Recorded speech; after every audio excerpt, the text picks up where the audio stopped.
Have you ever heard of a man who rescued a mythical creature and then lost his voice for 10 years?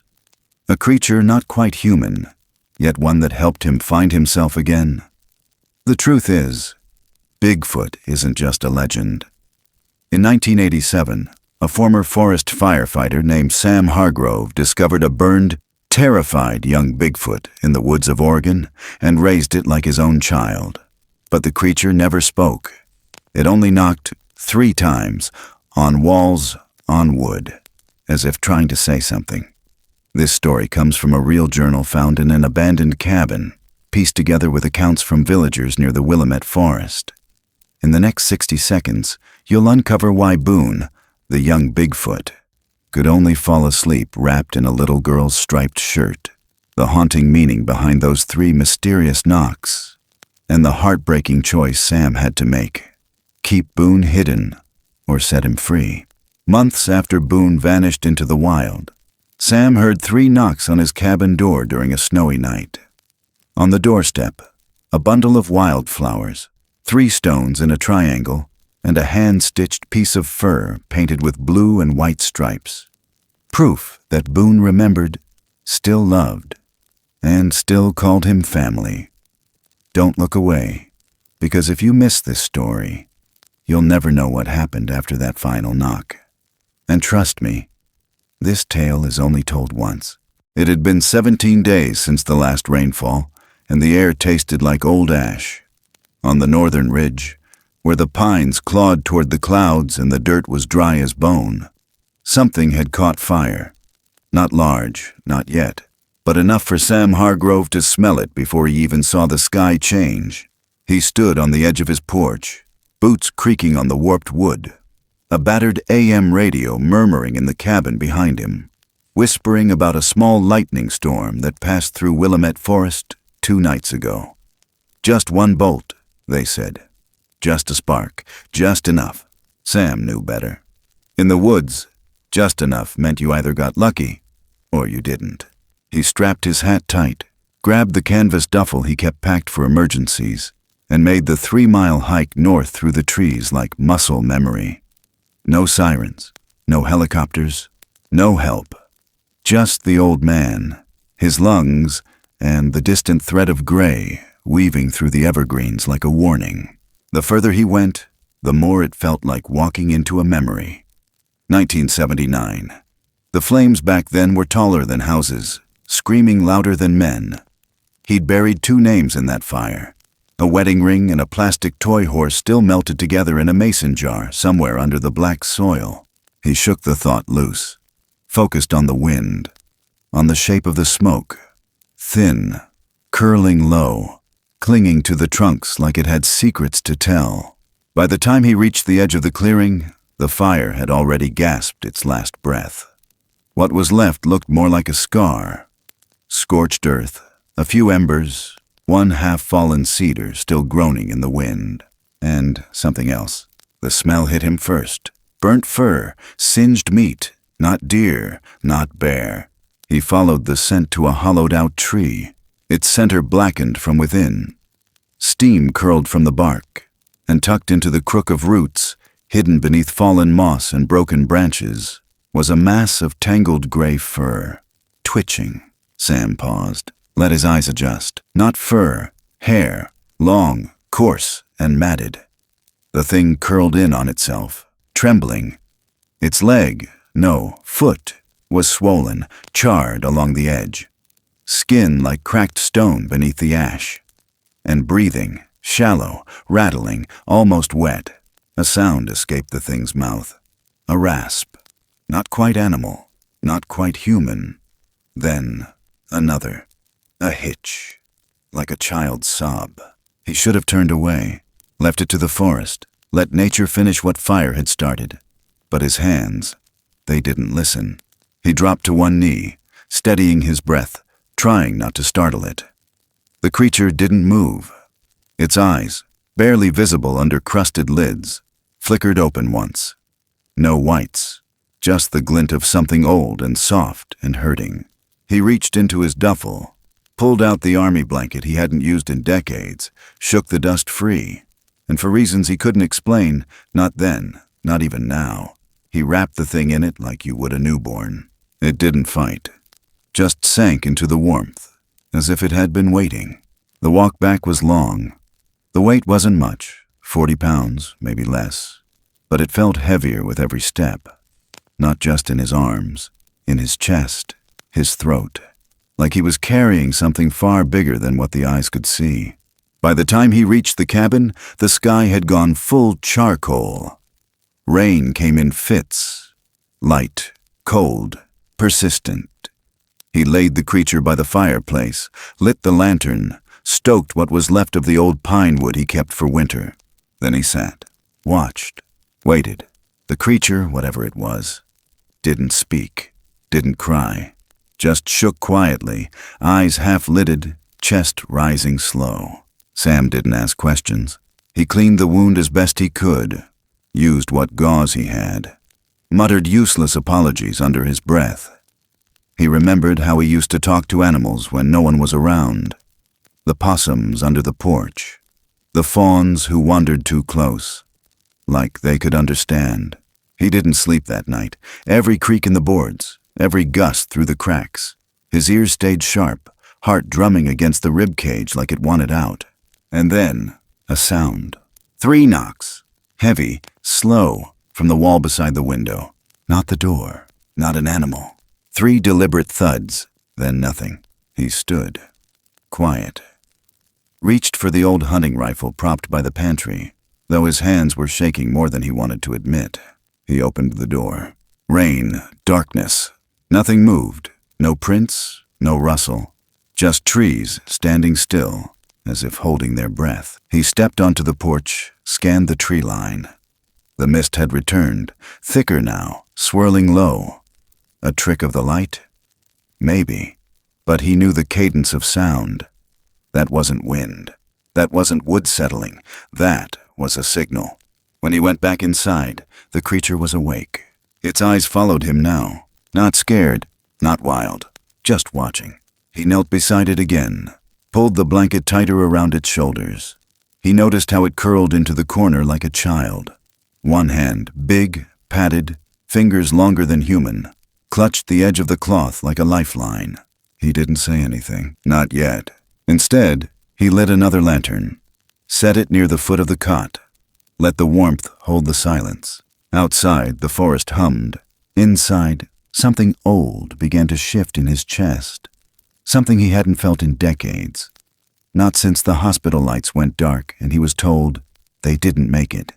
He looked at the photograph on the mantel, his wife's smile, his daughter's crooked bangs, and something just faint enough to almost ignore whispered from inside him, "Not again. Not this time." The night stretched long, no more knocks, no more movement. But just before dawn, when the mist began to thin and the birds hadn't yet dared to sing, he heard it again. Not outside, from inside the room. A soft tapping, 3 times, from the edge of the wooden nightstand. He turned slowly. The creature's eyes were shut, its chest rising steady. But its hand rested beside the table, fingers curled, and on the surface of the wood, 3 soft taps, spaced just enough to mean something. Sam didn't move, didn't speak, but his throat tightened, his eyes blurred, and somewhere, deep in the marrow, he felt it begin, the return of something he thought the fire had stolen forever, hope. The cabin had always been quiet, the kind of quiet that settled deep into the wood grain and seeped into your bones if you stayed long enough. But that night, after the knocking stopped and the creature slept curled like smoke by the hearth, the silence felt different, like it was listening. Sam didn't sleep.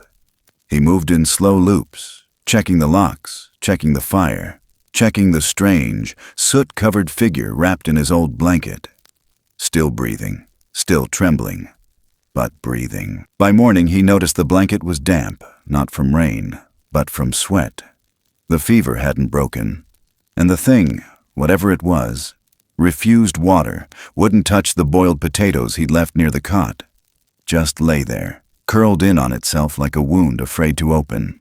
He tried goat's milk, warmed and dripped slowly from the edge of a tin spoon. No luck. Its lips didn't move. Its eyes flinched at every sound, so he sat beside it. Just sat. The old chair creaked under his weight. Time passed like sap down a cold trunk, and when the wind outside howled low across the ridge, he spoke, not to it, but to the space, to the old ghosts. "You know," he said, rubbing the scar on his knuckle like a rosary, "she used to curl up like that, when she was scared, when thunder rolled in too close. She'd climb into bed with that stupid striped pajama top, blue and white, buttons missing, sleeves too long, and wouldn't sleep unless it was wrapped tight around her neck like armor." His voice cracked on that last word. Later that afternoon, as the rain faded into mist and the light slipped through the fir trees in long, tired streaks, Sam went digging through the old chest in the back of the room. Dust leapt like ghosts when he pried it open. Inside, broken toys, moth-bitten quilts, a pair of muddy hiking boots no bigger than his palm, and, folded in the far corner, pressed beneath a yellow drawing of a house with smoke coming from the chimney, that pajama shirt still smelled faintly of lavender and wood smoke. He held it like it might dissolve, fingers tracing every button, every thread. Then, without thinking, he walked over to the cot and gently laid the shirt across the creature's chest. Didn't force it, just left it there. 10 minutes later it shifted. First the hand, long, furred, still bruised, reached up and gripped the sleeve. Then the chest rose and fell, and again, and then sleep, real sleep. Sam froze, watched as its breathing deepened, the way a child's does when they finally let go. The creature's grip didn't loosen from the fabric. It clung to that little striped shirt like it had known it all along, like it had been waiting for that exact shape, that texture, that ghost of warmth. Sam turned away, jaw clenched, eyes blinking faster than usual. He didn't speak again for hours. Night came slow. Outside, the trees whispered things they wouldn't repeat in daylight. Inside, the creature, Boone, he would later call it, though he didn't know why, slept soundly for the first time. Sam barely moved, just watched the fire flicker across the cracked ceiling, listened to the old clock tick in its stuttering rhythm, and every now and then he'd glance toward Boone, still holding tight to that tiny blue and white shirt like it was all he had. Something cracked inside him that night, but not in a way that hurt. It felt like breath, the first breath after you've been under too long. The next morning, Sam tried again. Fresh water, a spoonful of honey, the goat milk warmed to a precise softness. Boone didn't eat, but when Sam set the cup down near the cot, Boone reached out, one finger, tentative, and touched the edge. Didn't drink, just held it there, as if acknowledging the gesture. Later, Sam brought over a small oil lamp and clicked it on low. Boone flinched, covered his eyes. Sam dimmed the flame. Boone peeked through the gap in his fingers, like a kid seeing light for the first time. That afternoon, it rained again. Sam sat at the small wooden desk by the window, his pen scratching into the weathered leather journal he'd been keeping since '82. He wrote about the fire, about the tree, about the way Boone had cried like a person and slept like a child. He wrote without knowing if it would matter, but it felt wrong not to. Behind him, Boone stirred. Sam heard the soft creak of floorboard and turned halfway. Boone was sitting upright, head tilted, legs still curled under his blanket.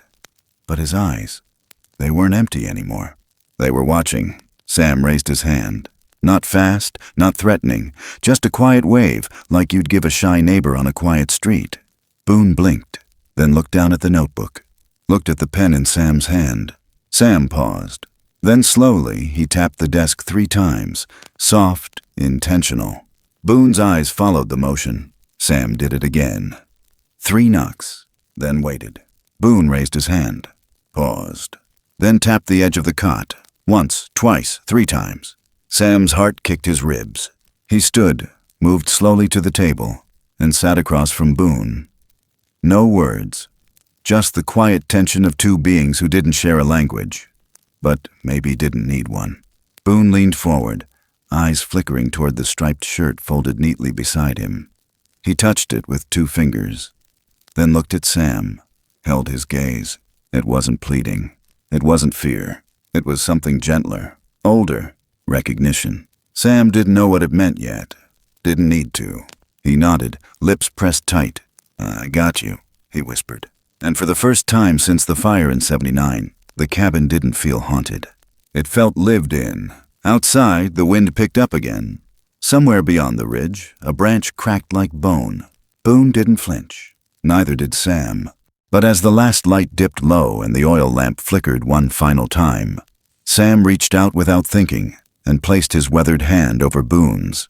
The boy, creature, whatever he was, didn't pull away, didn't speak, but he didn't need to. Because in the stillness of that moment, wrapped in blue and white cotton and the soft hum of rain on roof, they both understood. Some things don't need words. Some things just hold on and wait to be held back. The sun came up slow that morning, filtered through a wet veil of mist that draped the trees like gauze. Sam stood by the window, hand wrapped around a tin mug that had long since gone cold, watching the world stretch and breathe. Behind him, Boone stirred, not just the shallow rise and fall of sleep. Movement. The blanket rustled, the cot creaked. Sam turned. What he saw made him freeze. Boone was trying to stand, not fully upright, not with ease, but rising all the same. Elbows shaking, legs bent like crooked fence posts, the creature hoisted itself to its feet and held the table for balance.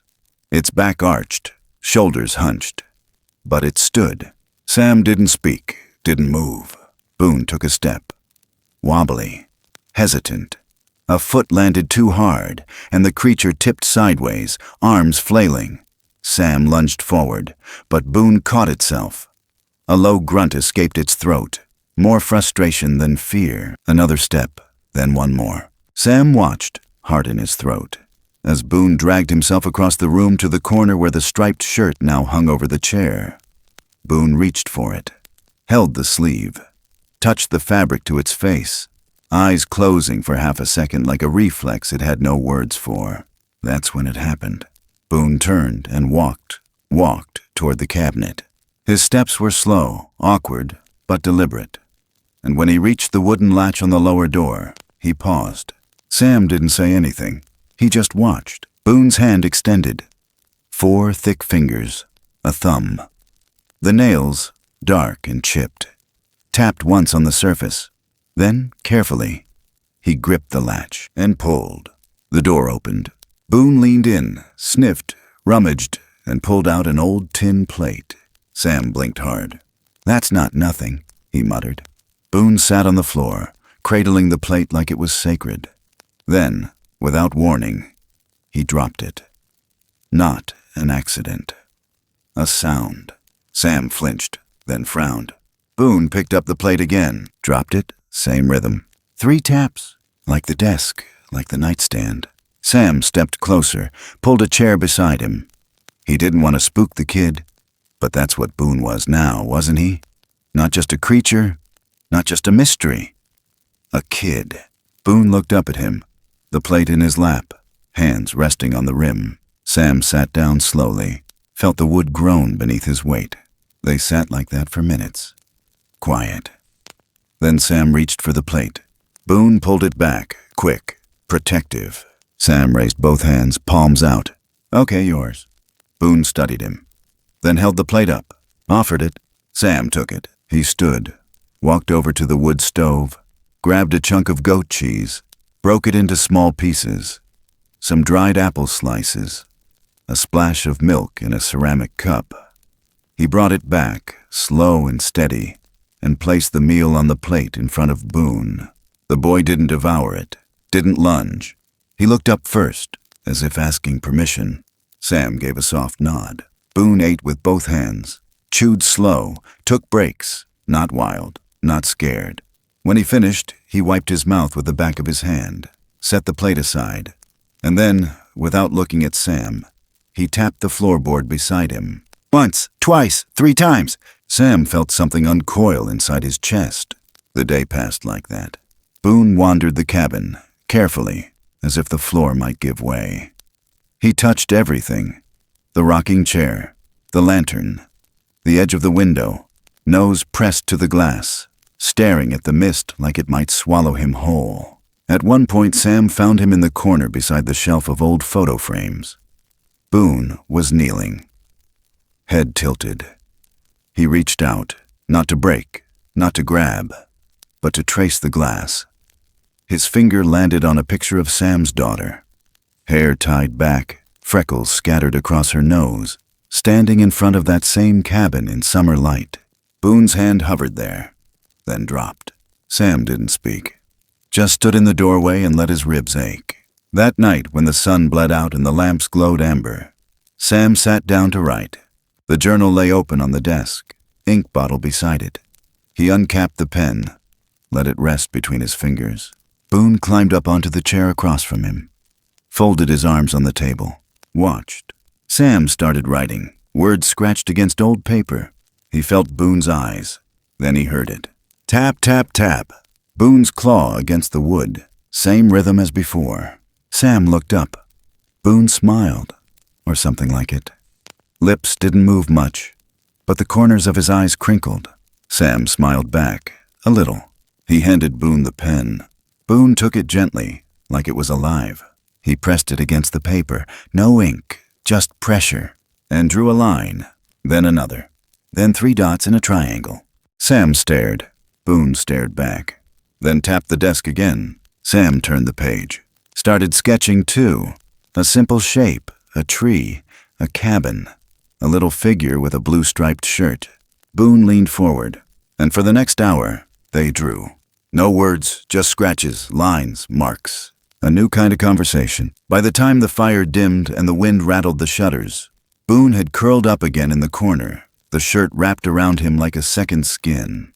But before his eyes closed, before his breathing slowed, he lifted his hand, half asleep, and tapped the floor beside him. 3 times, then silence. And in that silence, Sam didn't feel alone anymore. He closed the journal, blew out the lamp, and as the shadows took over the room, a thought settled in his chest like a slow, warm ember. He understands me. Sam heard it first on the morning radio. Just a passing mention through the static haze, the local station down in Springfield running on half power, barely reaching the ridge. A man had gone missing 2 nights earlier. One of the old trappers, Earl something, had headed into the lower stretch of Willamette with a dozen iron snares and hadn't come back. They said he'd been looking for bobcats. Sam knew that stretch of land. Dense, unforgiving, and too close. Too damn close. He turned the radio off. Boone had grown. Not just taller, heavier, stronger. What once resembled a malnourished child now looked like something closer to adolescent bear muscle packed inside a frame that still moved too quietly for its size. The striped shirt barely fit across his shoulders anymore. Sam had folded it, tucked it away. Boone hadn't protested, but his fingers still lingered on the drawer where it lived. Lately, Boone had been restless, tapping the windows, pressing his nose to the glass at night, listening. Sam noticed the scratches by the back door.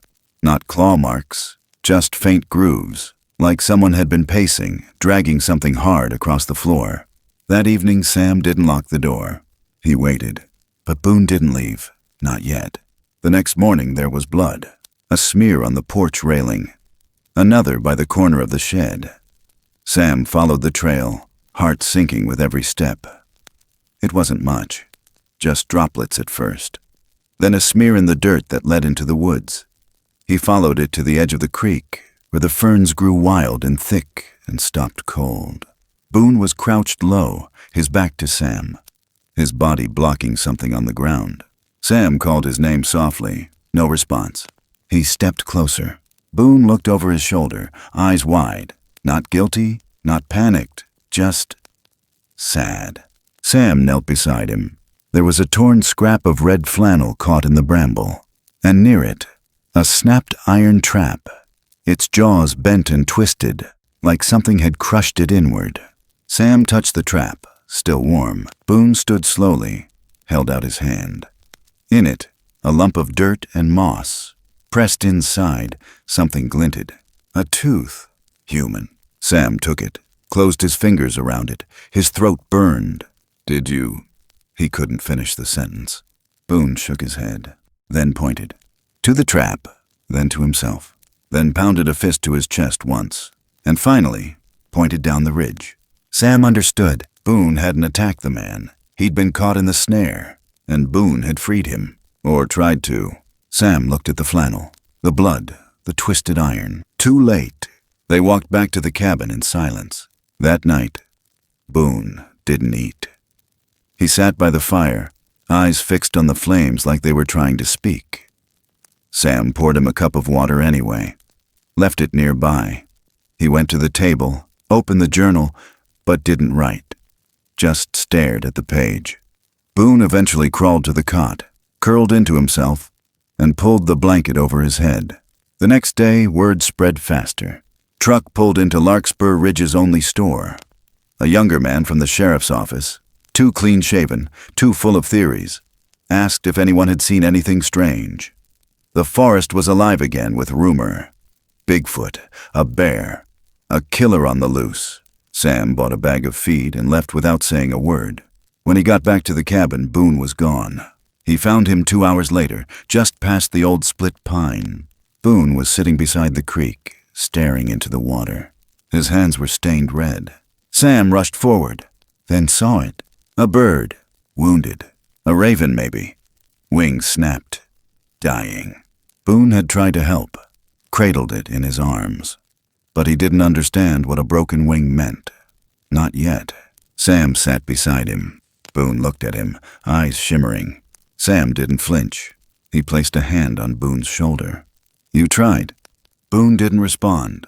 He only reached forward and picked up a small stone, tapped it against another, 3 times, then dropped it into the stream. The raven drifted away in the current. The boy didn't cry, but Sam did, not for the man who had died, not for the bird, but for the way Boone had looked at both of them, like he was learning how cruel the world could be and didn't know what to do with the ache of it. They walked home slow, branches heavy with dew, air thick and gray. At the cabin door, Boone stopped. He turned to Sam, raised both hands, and hugged him. Not clumsy, not childlike, just tight enough to say thank you, without saying anything at all. That night, when the wind scraped along the siding and the fire hissed low, Boone sat up on his cot and started drawing again. This time the page was different. He drew 2 figures, one tall, one smaller, standing beside a bent metal trap. In front of them, a red X. Behind them, a cabin drawn in quiet lines. And above it all, floating like a thought, a triangle made of 3 small stones. Sam stared at it long after Boone fell asleep. And for the first time in weeks, he didn't dread the sound of knocking in the dark. He just listened and waited. The sound of Boone's breath had changed. Not from pain, not from fear, but something else. Heavier, fuller. At night, Sam could hear it from the other side of the room, that low rhythm of a chest that no longer belonged to a fragile thing. Boone wasn't a wounded mystery anymore. He was becoming something else. And Sam felt the walls shrinking, not out of fear, but time. Boone was outgrowing the cabin. He'd caught him crouched on the rafters once, perched like a watchman, eyes scanning the trees. Another day, Sam returned from chopping wood to find Boone halfway up a spruce behind the outhouse, hanging from a branch that cracked like it was trying to warn him. He came down fast, no fear in the fall, landed on all 4s like something born to climb. Sam said nothing, just stared at the boy's hands, calloused now, broader than his own. That night, Sam sat at the table with the envelope. He hadn't opened it in years, but he knew exactly what it held. The money, all of it. Pension, death benefits, back pay from a world that had already taken everything from him. He'd meant to leave it for no one, let it rot. But he knew now what it was for. Boone needed space. Boone needed sky. He walked 10 miles into town 2 days later and didn't say why. Just ordered coffee at Bill's Diner and waited for Eddie Voss to show. Retired forestry, same as Sam. The two hadn't spoken in over a decade. Not since the fire. But Eddie came, sat without a word, stirred his coffee slow. Sam passed him the envelope. "I need help. Quiet help." Eddie blinked once, then nodded. They started work the following week. Boone watched from the ridge, hidden behind the split pine. He didn't come down, didn't ask questions. But every night when Sam returned to the cabin, boots caked in clay and hands shaking from the cold, Boone would be waiting at the window. He never said a word, just tapped the glass once and disappeared. The clearing they chose sat just west of the creek bend, tucked between old-growth firs and moss-covered boulders. You wouldn't see it from any trail, not unless you knew exactly where to look. Sam brought in the lumber himself, one trip at a time. Eddie handled the bolts and plans, measured everything by hand, never asked questions. They built it like a playground, but quieter. Not swings and slides, not a jungle gym, but branches anchored high between tree trunks, thick enough to bear weight. A rope ladder, 2 old tractor tires hung from cables, rocks piled into platforms like natural steps. A small wooden shelter with no walls, just a roof to keep the rain off. And in the center, Sam's idea, a standing pool fed by a pipe running from the creek, cold, clear, deep enough to sit in, clean enough to drink. Boone didn't step inside until the 3rd day. He stood on the edge for an hour, staring, then walked the perimeter, touched the trees, the stones, and sat, just sat, right in the middle of it all. Sam stayed back, behind the tree line, watched the boy breathe, watch him tilt his head to the wind, watched him close his eyes. Boone didn't smile, but something loosened in his shoulders. Something dropped from his spine like a weight he'd carried for too long. That night, Sam brought the striped shirt. Not to wear, just to give. He'd sewn it back together. Needle and thread from a box that hadn't been opened since '79. Took him 3 nights to finish. He folded it tight and buried it beneath the roots of the largest tree in the clearing. Didn't mark the spot, just placed it there. Quiet, careful. In the morning it was gone. Boone had hung it high. Not as clothing, but as flag, tied tight to the tallest branch. Sam stood below it, eyes burning.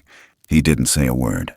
The following night, it rained hard. Sam stayed in the cabin, lit the fire, poured a glass of the old bourbon he'd kept for too long.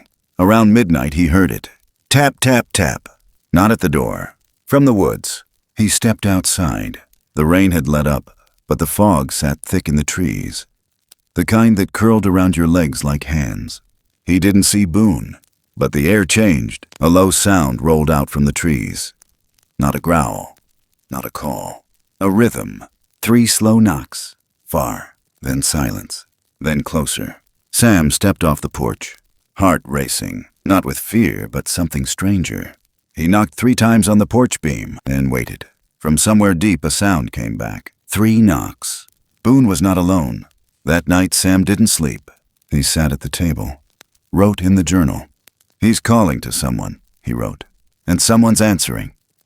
He didn't know if that was comfort or danger, but he knew the world had just gotten bigger, and Boone had started looking outward, not at the cabin, not at Sam, but at something beyond the trees. The ridge was quiet that morning, not the usual kind, not the hush of early fog or snow still holding its breath. This quiet had shape. It pressed in close, muffled the birds, softened the twigs underfoot. Sam felt it before he saw anything. Just a pull behind the ribs, like a current moving under ice. Boone had been gone since dawn. Not far, but further than usual. Sam followed his trail through the clearing, past the shallow pool and the cedar tree where the striped shirt still hung like a memory stitched to bark. Boone had left no rush in his steps, just long, even strides heading northwest, toward the part of the forest Sam never used. Too many gullies, too much underbrush, and stories. He found him near the shale ridge. Boone was still, kneeling, back straight, hands resting on his thighs, watching something. Sam stepped slow, staying behind the tree line. He followed Boone's gaze. At first, nothing. Then the movement. A figure, tall, broad-shouldered, covered in a dark, moss-colored coat of fur that shimmered when the light broke through branches. She stood maybe 20 feet from Boone, not quite facing him, not quite turned away. Not a child, not a copy, another like him, a female. Sam didn't breathe. The creature took one step forward, stopped. Boone didn't move. She raised her hand, barely. Fingers splayed, palm down. Then she let out a sound, low, breathy. Not language, but something close. Boone shifted. His shoulders twitched like he wanted to rise, but stayed. The female lowered her hand, tilted her head once, then stepped back and vanished into the trees like smoke folding into fog. Boone remained still. Sam didn't call out. Not yet. Boone stood a full minute later and finally turned. There was no fear in his eyes, just ache. They walked back together in silence. At the cabin, Boone sat at the corner of the porch. Didn't eat, didn't move. That night, when the fire had gone soft and the woods returned to their usual rhythm, Boone did something different. He took the box of crayons from under the cot, the ones Sam had brought home months ago from town, thinking maybe one day they'd be used. Boone chose blue, then white, then black, and on the cabin wall, where logs met near the edge of the fireplace, he began to draw. Not randomly, deliberate. Shapes, figures, one with broad shoulders, fur, another, smaller, hunched near the ground, and between them, a third, taller than the second, smaller than the first, standing alone, watching. Sam stood in the shadows, breath caught in his throat. Boone didn't stop. He added trees, marks like sound waves, and above all of it, a curved line, not a sun, not a moon, something in between. He stepped back, examined the wall, then turned to Sam and pointed at the center figure, pointed again, then tapped his chest. Sam didn't speak. He just stepped forward, looked closer. Boone pointed again, then whispered, barely audible. A single breath of sound. Home. The word was raw, but it was a word. Sam's knees nearly gave. Boone sat back, eyes distant. Then he pulled the shirt from the drawer, the striped one. Frayed now, the seams nearly gone. He wrapped it across his chest, not like clothing, like armor. Sam stood in the doorway. He knew Boone wasn't just drawing. He was dreaming of a family, of belonging, of more. That night, Sam sat alone with the journal, pen in hand. He didn't write much. Just one line, "He's not mine to keep," and under it, for the first time, he added a second.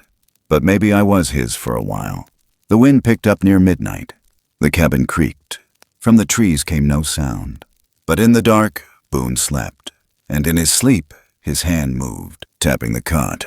Once, twice, 3 times. And then still. The truck rumbled up the gravel road like a thing that didn't belong. Its tires snapped branches that hadn't been touched in years. Sam stood at the window, still as frost, eyes locked on the cloud of dust rising through the trees. Boone was outside, down by the edge of the clearing, crouched near the stream, stacking flat rocks into a small tower. He didn't hear the engine at first, but Sam did, and when the second door opened and 2 more boots hit the ground, Sam already knew. This wasn't a social call. They wore clean canvas jackets and gray field pants.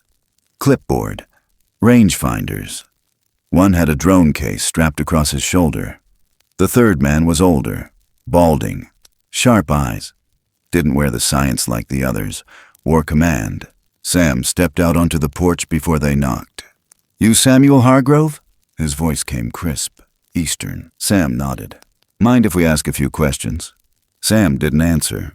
The man smiled, patient like someone who didn't need permission. "We're with the Pacific Northwest Primate Initiative, Seattle base. We've been following a signal trail. Infrared, heat pattern, not native. You wouldn't happen to have noticed anything strange lately? Out here in the woods?" Sam's jaw tensed. "Nope." The younger one pulled out a file, opened to a grainy photo, a shadow between trees, broad-shouldered, caught mid-step. "We found footprints near the northern ridge, not bare, too narrow, too upright." Sam didn't look down. "I said I haven't seen anything." They looked past him toward the tree line. Boone had heard them now. He was standing still, one hand at his side. eyes fixed. The older man followed Sam's line of sight, narrowed his gaze. "You live alone, Mr. Hargrove?" "I do." "Any pets?" Sam didn't blink. "Just memories."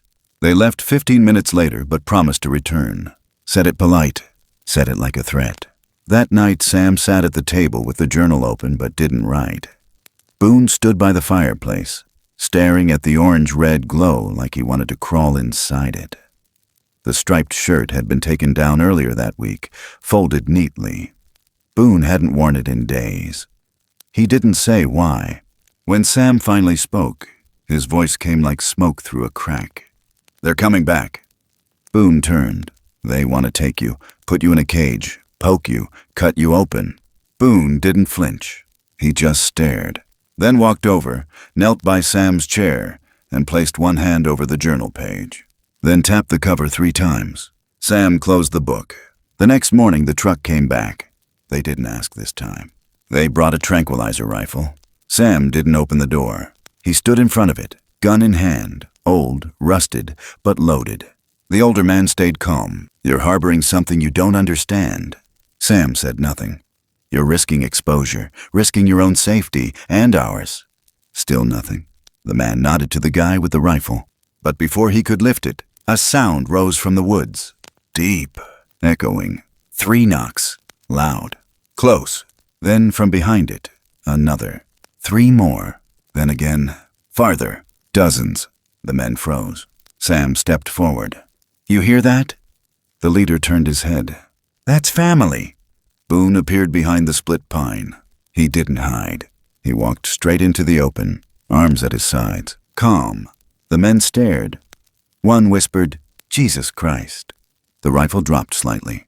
Boone kept walking, stopped beside Sam, then pointed to the forest, then to himself, then back to the forest. Sam's hand trembled. "You want to go?" Boone nodded, then stepped forward. Sam grabbed his wrist, not to stop him, just to feel the weight one last time. "Wait!" He turned, walked inside the cabin, opened the drawer. The striped shirt. He brought it back. Boone looked at it, touched it gently, then took it, wrapped it once, then unwrapped, folded it again, and placed it in Sam's hands. Tight. Final. The shirt was heavier than it should have been. Boone looked up, tapped Sam's chest once, then turned, and walked toward the trees. The sound of boots, leaves, breath, all vanished behind him. When the truck started their engines, Sam didn't watch. He just stared at the folded cloth in his hand. That night the cabin felt hollow, but it didn't ache. Not like before. It was quiet. The kind of quiet that knows something sacred just passed through, and didn't say goodbye.